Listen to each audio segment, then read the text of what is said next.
تو انہوں نے اور چیف سیکرٹری صاحب بھی موجود تھے اور بھی لوگ موجود تھے. میں یہ کہہ رہا تھا کہ ہم ہر دکان پہ سستا آٹا دیں, فری نہ دیں, تاکہ دھکم پیل ہوئی تو اس کا کون جواب دے گا, کہیں خدا نہ خواستہ معاملات ہاتھ سے نکل جائیں. بڑی سوچ بچار کے بعد یہ فیصلہ ہوا. کہیں اکا دکا واقعات ہوئے جس کا ہم سب کو بہت افسوس ہے, لیکن میں یہاں پر شاباش دینا چاہتا ہوں پنجاب کے چیف منسٹر کو اور پنجاب کے چیف سیکرٹری اور آئی جی پنجاب کو اور ان کی تمام انتظامیہ کو کہ انہوں نے بڑی جاں فشانی سے یہ مرحلہ طے کیا. ابھی بھی کچھ دن باقی ہیں. انشاءاللہ یہ فری آٹے کا جو مرحلہ انشاءاللہ بڑی اچھے طریقے سے طے ہو جائے گا. تقریباً 8 سے لے کے 10 کروڑ لوگوں کو اس فری آٹا سے اس کا فائدہ پہنچ رہا ہے. 8 سے 10 کروڑ لوگ پنجاب میں. یہ کوئی معمولی بات نہیں ہے منہ سے کہہ دینا کہ 8 سے 10 کروڑ لوگ اس سے مستفید ہو رہے ہیں. اور پھر شناختی کارڈ جو کہ پاورٹی اسکور میں جن کا نام درج نہیں تھا, ان کے لیے بھی ہم نے کہا کہ ان کو دیا جائے تاکہ خلق خدا ہے, شاید کسی کی آواز آسمانوں کو چیرتی ہوئی اللہ تعالیٰ کے ہاں پہنچ جائے اور قبولیت ہو اور پاکستان کے حالات اللہ تعالیٰ بدل دے اور صحیح معنوں میں اس کو قائد اور اقبال کا پاکستان بنائے. تو اس لیے 10 کروڑ لوگوں تک یہ فری آٹا اس کی ترسیل ہوئی ہے, جو کہ ایک بہت بڑا تاریخ کا پہلا موقع ہے 75 سال میں. میں ایک مرتبہ پھر ان کو سب کو میں ستائش پیش کرتا ہوں. انشاءاللہ بہت شاندار کام ادا کیا ہے. آگے چل کر میں یہ کہنا چاہتا ہوں کہ اس شہر لاہور اس شہر لاہور میں جو میاں نواز شریف کی قیادت میں جو منصوبے بنائے گئے آپ کے بچوں کی, آپ کے آنے والی نسلوں کی خوشحالی اور سکون اور ان کی حفاظت کے لیے, وہ بے شمار ہے. میں کسی ایک منصوبے کا نام نہ لوں, اگر گنتی شروع کروں تو شاید فہرست مکمل نہیں ہوگی, مگر یہ نشست یہ برخاست ہو جائے گی. چاہے یہ گریٹر اقبال پارک ہو, چاہے آپ کا میٹرو بس ہو, چاہے آپ کا یہ ہسپتال ہو, چاہے آپ کی یہ کرکٹ گراؤنڈ ہو. یاد ہے نا آپ کو یہ کرکٹ گراؤنڈ, یہاں پر آوارہ کتے پھرتے تھے, نشئی بیٹھتے تھے. درست ہے کہ نہیں درست ہے؟ بھائی زور سے بات کرو, یہ بات درست ہے. بجلی کے منصوبے 20 گھنٹے کی لوڈ شیڈنگ تھی. نواز شریف کی قیادت میں 20 گھنٹے کی لوڈ شیڈنگ ختم ہوئی 2018 میں. یہ کوئی معمولی بات نہیں تھی. یہ اللہ تعالیٰ کے فضل و کرم سے ایک بڑا عظیم کارنامہ تھا کہ بجلی کی لوڈ شیڈنگ ختم کرنا. اس کے بعد کیا ہوا, آج میں آپ سے بڑی ایک دل سے باتیں کرنا چاہتا ہوں. اس کے بعد کیا ہوا, 2018 میں جھرلو الیکشن ہوا اور مجھے نہیں پتا کہ وفاق میں نیشنل اسمبلی میں میاں نواز شریف کی قیادت میں مسلم لیگ نون کو کتنی سیٹیں ملتی اور پنجاب میں کتنی سیٹیں ملتی. لیکن ایک عام آدمی, ایک چھابڑی والا بھی اس بات کی گواہی دیتا تھا کہ نواز شریف کی قیادت میں جو 2013 سے 18 تک جو ترقی اور خوشحالی کا سفر پورے پاکستان میں ہوا اور پنجاب میں ہوا, اس کے پیش نظر لوگ اپنے دل سے نون کو اور شیر کو اور نواز شریف کو ووٹ دینا چاہتے تھے. لیکن مہر کہاں لگی اور کون جیت کے آیا, یہ ایک ایسی تلخ داستان ہے کہ جس کے اوپر اگر میں بات کروں تو آپ کے آنسو نہیں تھمیں گے کہ اتنی بڑی تاریخ کی گڑبڑ ہوئی. یعنی عام طور پر دیہاتوں میں جو انتخابات کے رزلٹس ہیں اس میں 1-2 دن لگ جاتے ہیں. یہ الٹا چکر ہوا کہ دیہات میں فر نتائج آنا شروع ہو گئے اور شہروں کے نتائج کئی ہفتے تاخیر کا شکار ہو گئے. اور اس کے بعد پھر جو حکومت آئی, مجھے بتائیں کہ یہ جو میرا منصوبہ تھا, نون کا منصوبہ تھا, نواز شریف کا منصوبہ تھا کہ میٹرو کو شاہدارہ سے کالا شاہ کاکو لے کے جایا جائے. کیا ہوا اس کا 4 سال میں؟ اپنے دل پر ہاتھ رکھ کے بتائیں مجھے. یہ جو ہم نے پروگرام بنایا تھا کہ راوی تک ہم فلائی اوور بنائیں گے اور اس کے لیے پوری اس کی مکمل طور پر اس کی فیزیبلٹی بن گئی تھی. وہ الیکشن سے پہلے آخری مہینے تھے. میں آپ سے یہاں پر وعدہ کر کے گیا تھا کہ انشاءاللہ اللہ نے موقع دیا تو 2018 میں یہ سارا مکمل ہو جائے گا. اگر ہمیں اللہ نے موقع وہ دیا ہوتا جو کہ ہمیں مل گیا تھا، وہ جھرلو نے اور فراڈ نے اور جعلی الیکشن نے وہ ہم سے موقع چھینا، نواز شریف سے موقع چھینا. مجھ سے نہیں، نواز شریف سے نہیں، پاکستان کے 22 کروڑ عوام سے چھینا جو ترقی اور خوشحالی کا ایک نیا سفر دیکھ رہے تھے. وہ منصوبہ رہ گیا اور اس کے بعد ریسٹ از ہسٹری. اور پھر وہ حکومت نے کرپشن کی آخیر ہو گئی. تھانے بکتے تھے، D P Os D C Os کے دفتروں کی بولیاں لگتی تھیں. یہ بات آپ بھول گئے؟ میرے زمانے میں، نواز شریف کے زمانے میں کسی کی جرت تھی کہ وہ تھانے کی بولی لگوا لے یا ڈپٹی کمشنر یا ڈی پی او کے دفتر کے عہدے کی بولی لگوا لے؟ کچھ سوچ نہیں سکتا تھا. ہم انسان ہیں، غلطیاں انسانوں سے ہوتی ہیں، ضرور کوتاہی ہوئی ہوگی. یہ اللہ تعالیٰ بخشنے والا ہے، معاف کرنے والا ہے. ہمیں ہر وقت اس کے حضور اپنے گناہوں کی معافی مانگنی چاہیے.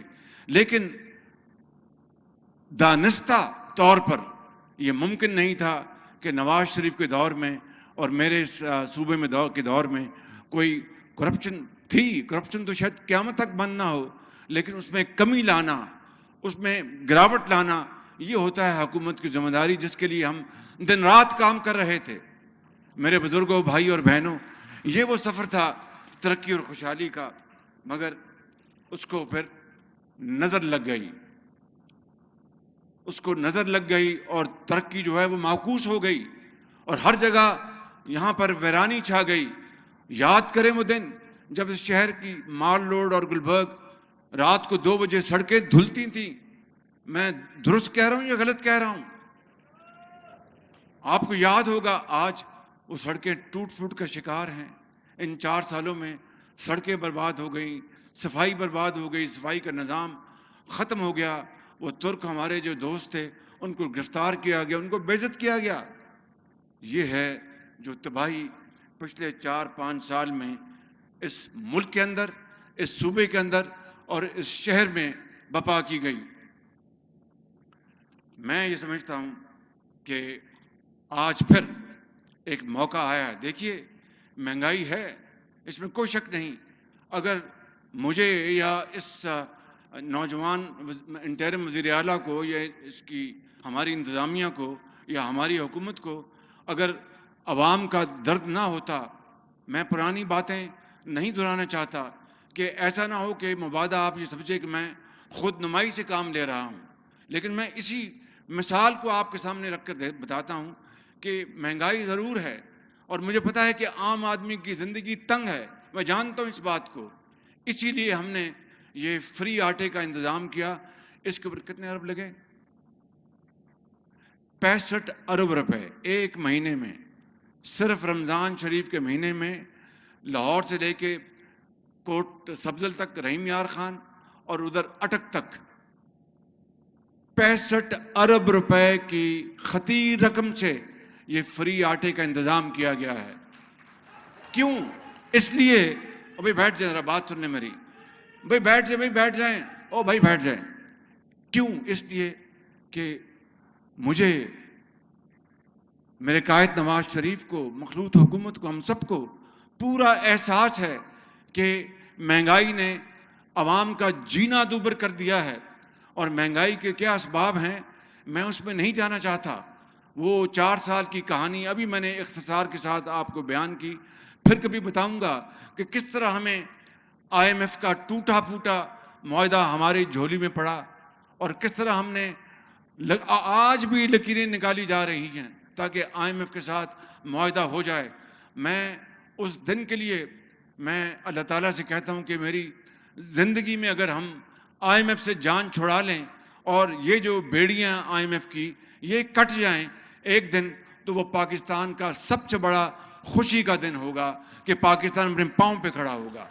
فی الحال ہمیں IMF کی شرائط ماننی پڑ رہی ہیں، ہمارے پاس کوئی اور چوائس نہیں، ہر کڑی ان کی شرط ہمیں ماننی پڑ رہی ہے، ہمیں اس کے بغیر ہم آگے نہیں چل سکتے۔ لیکن میں آپ کو یہ بات یقین سے کہنا چاہتا ہوں انشاءاللہ کہ یہ IMF کا معاہدہ ہو جائے۔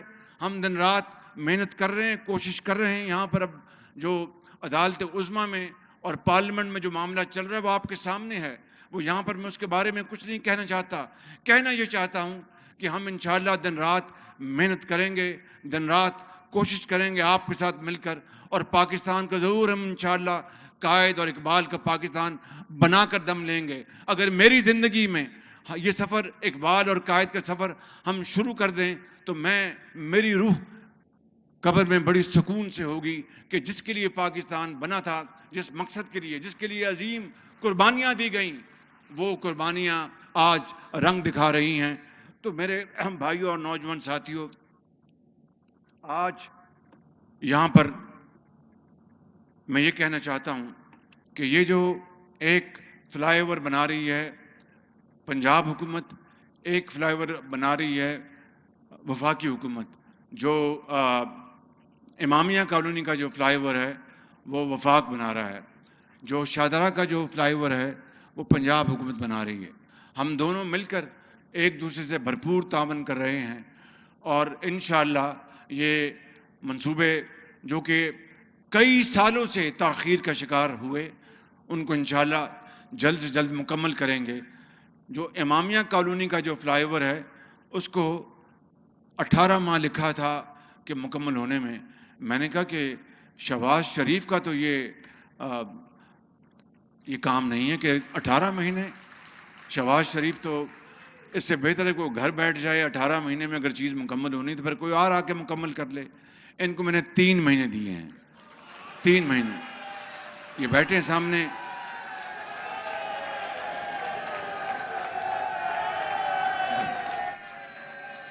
بیٹھ جائیں، کیپٹن صاحب بیٹھے ہیں جو سیکرٹری میں، بیٹھ جائیں کیپٹن صاحب بیٹھے ہیں، او بھائی بیٹھ جائیں، بیٹھ جائیں کیپٹن صاحب بیٹھے ہیں جو سیکرٹری کمیونیکیشن ہیں، دونوں جو پھول ان کے سر پہ ہیں، یہ چیئرمین بھی ہیں نیچے کے اور کیپٹن بھی ہیں، اور تیسرا یہ سیکرٹری بھی ہیں۔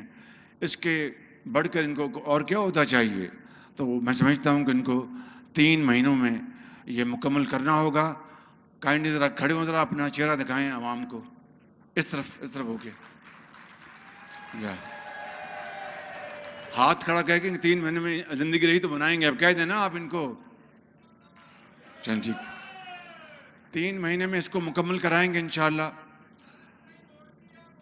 اور بھائی آپ ذرا اپنا ٹوپ آپ نے بہت لمبا پہنا ہے، بڑی اچھی بات ہے، ماشاءاللہ، بہت بہت خوب۔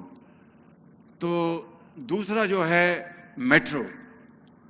میٹرو کا منصوبہ، وہ بھی اپنا آپ کے لیے ہے، آپ کی ہماری بیٹیوں کے لیے، بچوں کے لیے شاہدرہ، اور تو میٹرو کا منصوبہ جو ہے اس کو یہاں پر کالا کھتائی تک لے کے جائیں گے انشاءاللہ، کالا شکاکو، سوری، تھینک یو، کالا شکاکو لے کے جائیں گے اس کو، تاکہ یہ جو ٹریفک کا ازدحام ہے یہ ختم ہو، اور اس کے لیے ابھی بیٹھ جائیں، ابھی بیٹھ جاؤ، یہ ازدحام ختم ہو، تو اس کو ہم انشاءاللہ کالا شکاکو لے کے جائیں گے۔ یہ میری وزیر اعلیٰ صاحب سے بھی بات ہو گئی ہے، اور یہ منصوبے عوام کے ہیں۔ اور آپ دیکھیے کہ جب 2018 کے الیکشن میں ابھی کئی مہینے پڑے تھے، تو اس وقت کے جو چیف جسٹس تھے ثاقب نثار، انہوں نے ان تمام منصوبوں پر پابندیاں لگا دی تھیں۔ کیوں؟ اس لیے کہ نون لیگ نہ جیت سکے۔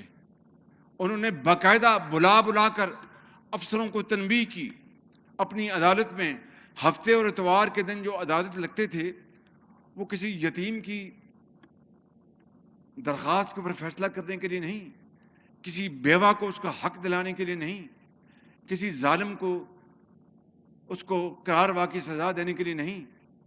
یہ بتائیں 56 کمپنیاں یہ لے کے آئیں، یہ اتنی بڑی بڑی تنخواہیں آپ کہاں سے لے رہے ہیں یہ سرکاری افسران؟ 56 کمپنیاں، میرے بزرگوں، بھائی اور بہنوں سن لو، اس واقعہ کو 4 سال ہو گئے ہیں، 56 کمپنیوں میں کون سی ایک کمپنی ہے جس میں میرے خلاف ایک دہلی کی کرپشن ثابت ہوئی؟ اب وہ 56 کمپنی کا نعرہ کیوں نہیں لگتا؟ اور وہ بڑی بڑی تنخواہوں لینے والے افسران کی بات کیوں نہیں ہوتی؟ وہ صرف پنجاب میں تھی. آج بھی وفاق میں، سندھ میں، بلوچستان میں، کے پی میں جو کمپنیاں، جو اچھے افسر کام کرتے ہیں یا لوگ کام کرتے ہیں، ان کو بڑی تنخواہیں ملتی ہیں. ان کا تو ثاقب نثار نے کبھی پوچھا نہیں. اور ایک بات میں آپ کو آج بتانا چاہتا ہوں، یہ جو اورنج لائن ہے، اورنج لائن جانتے ہیں نا آپ؟ سفر کیا اس میں؟ کتنوں نے سفر کیا؟ ہاتھ کھڑا کریں. کیسا سفر ہے؟ سفر کیسا ہے؟ کیا لگتا ہے اندر بیٹھے ہوئے؟ ہندوستان دلی میں اس طرح کا ان کے یہاں بھی ہے، لیکن ہمارا اورنج لائن دلی سے کہیں بہتر ہے. یہ شہر لاہور دلی سے کہیں صاف تھا. یہ شہر لاہور دلی سے کہیں خوبصورت تھا. یہ شہر لاہور دلی سے کہیں سرسبز تھا.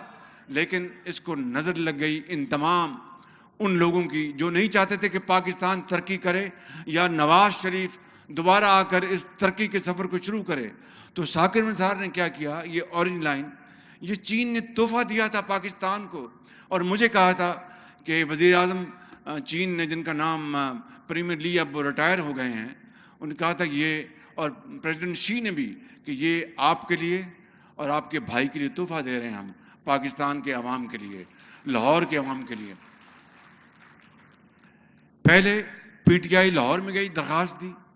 11 مہینے یہاں پر کیس سنا. یہ سننے والی بات ہے. 11 مہینے کیس یہاں پر لگا رہا اورنج لائن کے خلاف. اور جو قابل احترام ججز تھے، انہوں نے کرپشن کے حوالے سے ایک لفظ نہیں لکھا. کلین چٹ تھی، 300 صفحے کا وہ فیصلہ آیا.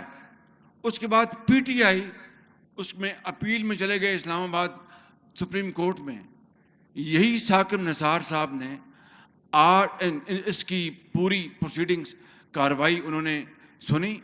اور جب مکمل ہو گئی کاروائی تو 8 مہینے فیصلہ نہ دیا. کیوں؟ کہ اورنج لائن مکمل ہو گئی الیکشن سے پہلے، تو یہ تو پھر نون لیگ کے وارے نیارے ہو جائیں گے. کتنی کم ظرفی ہے، کتنی ایک پست سوچ ہے کہ یہ منصوبہ میرا نہیں تھا. یہ میری قوم کی بیٹیوں کا، بیٹوں کا، نوجوانوں کا، بزرگوں کا، ماؤں کا، مریضوں کا، ڈاکٹروں کا، طالب علموں کا، استادوں کا، ایک بیوہ کا، ایک یتیم کا منصوبہ تھا، جس کے لیے اربوں روپے چین نے ہمیں دیے تھے. اور یہ تاخیر سے جو بنا اس میں اربوں روپے قیمت بڑھ گئی، سود اس کا پڑا، عوام کو اس کا فائدہ نہ پہنچا، اور ثاقب نثار نے اپنی دل کی بھڑاس نکالی. اسی طرح P K L I, Pakistan kidney and liver institute, جو ڈیفنس میں بنایا ہم نے، اس کو ثاقب نثار نے تباہ و برباد کر دیا، صرف اس لیے کہ اپنے بھائی کو وہاں پر اپنا انچارج لگوانا چاہتے تھے. جو لوگ، جو قومیں اس طرح تباہی کا شکار ہوتی ہیں تو پھر ان کا کوئی پرسان حال نہیں ہوتا. تو میرے بزرگوں، نوجوان ساتھیوں اور میری بیٹیوں، میں آپ کو آج کہنے آیا ہوں کہ قومیں تب بنتی ہیں کہ آپ ذاتی پسند ناپسند سے بالا تر ہو کر، آپ ذاتی انات کو ایک طرف کر کے، آپ اپنے شیخ رشید کے حلقے میں تو آپ پہنچ گئے. آپ چیف جسٹس تھے کہ شیخ رشید کے آپ اس کے الیکشن کے آپ اس کے پولنگ ایجنٹ تھے، یا آپ چیف جسٹس تھے؟ اس کے حلقے میں آپ کیا کرنے گئے تھے الیکشن سے 3 دن پہلے؟ یہ ہیں وہ تاریخی لمحے جس نے پاکستان کو آج تباہی کے دہانے پر لا کھڑا کیا. لیکن اس میں پریشان ہونے کی کوئی بات نہیں. اس میں یہ مشکل چیلنج ضرور ہے، اس میں کوئی دو رائے نہیں ہے کہ آج جو لا اینڈ آرڈر آج سے 4-5 سال پہلے کی صورتحال تھی، شہدارہ والوں، مجھے کچھ کہنے کی ضرورت نہیں ہے، آپ کا دل گواہی دے گا. یہ تو نہیں کہ پولیس جو ہے وہ سب فرشتہ تھی اور امن و سکون ہر طرف تھا اور کوئی چوری چکاری نہیں ہوتی تھی. نہیں، واقعات جب تک قیامت نہیں آئے گی، چوری کے بھی واقعات ہوں گے، دوسرے واقعات بھی ہوں گے. لیکن اصل بات یہ ہے کہ کیا حکمران جاگ رہے کہ نہیں جاگ رہے؟ کیا پولیس کا جو سپہ سالار ہے وہ جاگ رہا کہ نہیں جاگ رہا؟ کیا انتظامیہ اپنے جو فرائض ادا کر رہی؟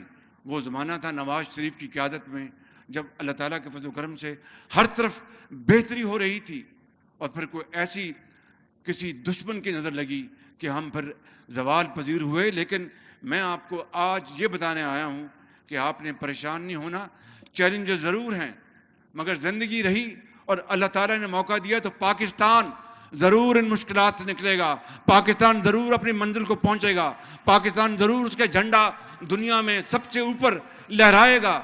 کہنا آسان ہے، کرنا مشکل ہے، لیکن انشاءاللہ اگر بجلی کے اندھیرے ختم ہوئے، اگر دہشت گردی اس ملک میں ختم ہوئی، اگر اس ملک کے اندر اور اس شہر میں چاروں طرف سڑکیں، اسکول، ہسپتال بنائے گئے اور مریضوں کو مفت علاج مہیا کیا گیا، دوائیاں مفت دی گئیں، تو پھر آپ یقین کر لیں کہ اللہ تعالیٰ کے فضل و کرم سے یہ مشکل کے وقت بھی گزر جائیں گے، اور انشاءاللہ پاکستان ترقی کی منزل کی طرف رواں دواں ہوگا۔ یہ میرا آپ سے وعدہ ہے، اور ہم نے اس کو مل کر ہم نے اس کو طے کرنا ہے۔ کل ہماری میٹنگ تھی نیشنل اسمبلی کی، ان کیمرہ سیکورٹی بریفنگ، اس کے بارے میں تو میں آپ کو کچھ نہیں بتا سکتا کہ وہ ایک ٹرسٹ ہے، اس کے بارے میں کوئی لفظ نہیں کہا جا سکتا، لیکن یہ کہنا چاہتا ہوں کہ آئی ایم ایف کی شرائط میں، بھائی ذرا غور سے سنیں، آئی ایم ایف کی شرائط میں آخری شرط یہ تھی کہ آپ اپنے دوست ممالک سے چند ارب ڈالر لے کے آئیں، یہ ان کی شرط تھی۔ اور میں آپ کو آج حقائق بتانا چاہتا ہوں، چین نے آج سے کوئی 2-2.5 مہینے پہلے چین نے اندازہ لگا لیا کہ پاکستان کو اب مشکلات سے دوچار کیا جا رہا ہے، اور ایسی کڑی شرائط پاکستان کے آگے رکھی گئی ہیں جس کو نپٹنا پاکستان کے لیے کوئی آسان کام نہیں۔ اور یاد رکھنا میری بات، میں قبر میں چلا جاؤں گا تب بھی آپ کو یہ بات اللہ تعالیٰ کے فضل و کرم سے 100% درست نظر آئے گی کہ چین پاکستان کا، جس طرح سعودی عرب، جس طرح UAE، جس طرح قطر پاکستان کے بہترین دوستوں میں شامل ہوتے ہیں، چین اسی طرح پاکستان کا بہترین مربی ہے۔ جب چین نے دیکھا کہ پاکستان کے لیے کانٹے بچھائے جا رہے ہیں اور مشکلات میں پاکستان گر رہا ہے، تو چین نے ہمیں 2 ارب ڈالر تو انہوں نے جو ہمیں دیا ہوا تھا، ہمیں گورنمنٹ ٹو گورنمنٹ قرضہ، اس کو انہوں نے رول اوور کر دیا، اور اس کے علاوہ جو قرضے ہم نے ان کو واپس کیے تھے وہ انہوں نے 2 ارب ڈالر انہوں نے ہمیں واپس کر دیے کہ یہ لے لیں، آپ اپنے پاس رکھیں تاکہ آپ اپنا کام چلائیں۔ یہ ہوتی ہے دوستی، یہ ہوتی ہے بھائی چارہ۔ اب آ جائیں، اور آئی ایم ایف نے کہا کہ یہ تو کافی نہیں ہے، ہمیں آپ اوروں سے بھی پیسے لے کے دیں۔ اب بتائیے، کیا پاکستان، آپ میں سے یہاں پر کئی لوگ بیٹھے ہیں، یہ بزرگ بیٹھے ہیں جنہوں نے ماشاءاللہ بڑی خوبصورت لمبی ٹوپی پہنی ہے، اور یہاں پر نوجوان بیٹھے ہیں، آپ میں سے کئی بڑے، آپ کے دادا، آپ کے نانا پردادا ہندوستان سے آئے ہوں گے، اپنا پاکستان بنتے وقت یا اس سے پہلے راستے میں کئیوں کے بچے شہید ہو گئے، کئی کو ماؤں کے آنچل پھٹے، کئی وہاں پر ہندوؤں سے، سکھوں سے لڑے، اور وہاں پر ان کی قبریں کھد گئیں، تب جا کر پاکستان مارج وجود میں آیا۔ کیا اس لیے کہ ہم قرضوں کی مے پیتے رہیں؟ اس لیے کہ ہم بیکاری بنے رہیں؟ اس لیے کہ ہم اپنے پاؤں پہ کھڑا نہ ہوں؟ نہیں، ان کی قبریں، ان کی روحیں قبروں میں تڑپ رہی ہیں، اور آپ سے اور مجھ سے پکار کر سوال کر رہی ہیں کہ یہ وہ پاکستان نہیں ہے جس کے لیے ہم نے اپنے خونوں کا نذرانہ دیا تھا، یہ وہ پاکستان نہیں ہے جس کے لیے راستے میں میری بیٹی شہید ہو گئی تھی، یہ وہ پاکستان نہیں ہے جس کے لیے میری والدہ نے دم توڑا تھا امرتسر میں یا اٹاری میں یا کسی اور جگہ پر، یہ وہ پاکستان نہیں ہے۔ میں سمجھتا ہوں کہ یہی وہ پاکستان جس کا خواب اقبال نے اور حضرت قائد اعظم نے بتایا تھا، وہ پاکستان جس کے لیے لاکھوں لوگوں نے قربانیاں دی تھیں، ہنوز شرمندہ تعبیر ہے۔ اور یہ میں نے جو چین کی آپ کو مثال بتائی ہے، اب میں آپ کو آخری بات اس بارے میں بتانا چاہتا ہوں۔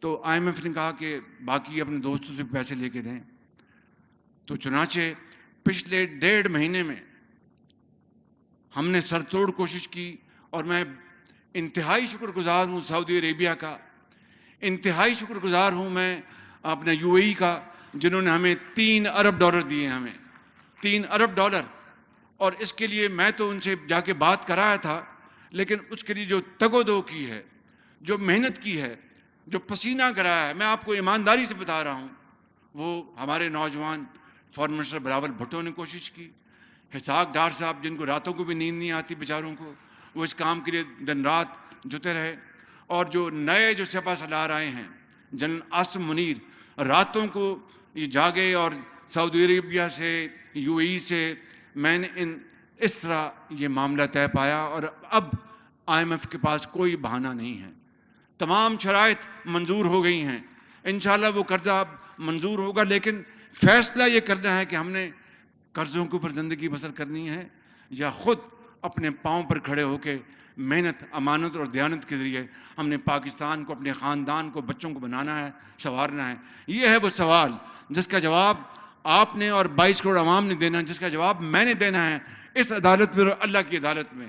تو میں آپ کو جو آج آخری بات کرنے آیا ہوں، میرے بزرگوں، نوجوان ساتھیوں اور بہنوں، سن لو میری بات، وہ قومیں تبھی ترقی کرتی ہیں جو خود اٹھتی ہیں اور فیصلہ کر لیتی ہیں کہ اللہ کے سہارے ہم نے زندہ رہنا ہے عزت کے ساتھ، اور اپنا مقام پیدا کرنا ہے۔ اور وہ مقام جو ہے وہ کس طرح پیدا ہوتا ہے؟ وہ جادو ٹونے کے بغیر نہیں ہوتا، وہ چھو منتر سے نہیں ہوتا، وہ محنت سے ہوتا ہے، وہ ریاضت سے ہوتا ہے، وہ دیانت سے ہوتا ہے۔ اسی لیے میں اس شعر کے اوپر اپنی بات ختم کرتا ہوں کہ جب اپنا قافلہ عزم و یقین سے نکلے گا، جب اپنا قافلہ عزم و یقین سے نکلے گا، جہاں سے چاہیں گے رستہ وہیں سے نکلے گا، وطن کی مٹی مجھے ایڑیاں رگڑنے دے، مجھے یقین ہے چشمہ یہیں سے نکلے گا۔ رانا صاحب نے کوٹ عبد المالک میں ہسپتال کی بات کی، تو میں چیف سیکرٹری صاحب کو گزارش کروں گا کہ وہ سی ایم کو کہیں کہ اس کی فیزیبلٹی فوراً بنوائیں اور وہاں پر ہسپتال بنوائیں اور لوگوں کی دعائیں لیں۔ پاکستان پائندہ باد۔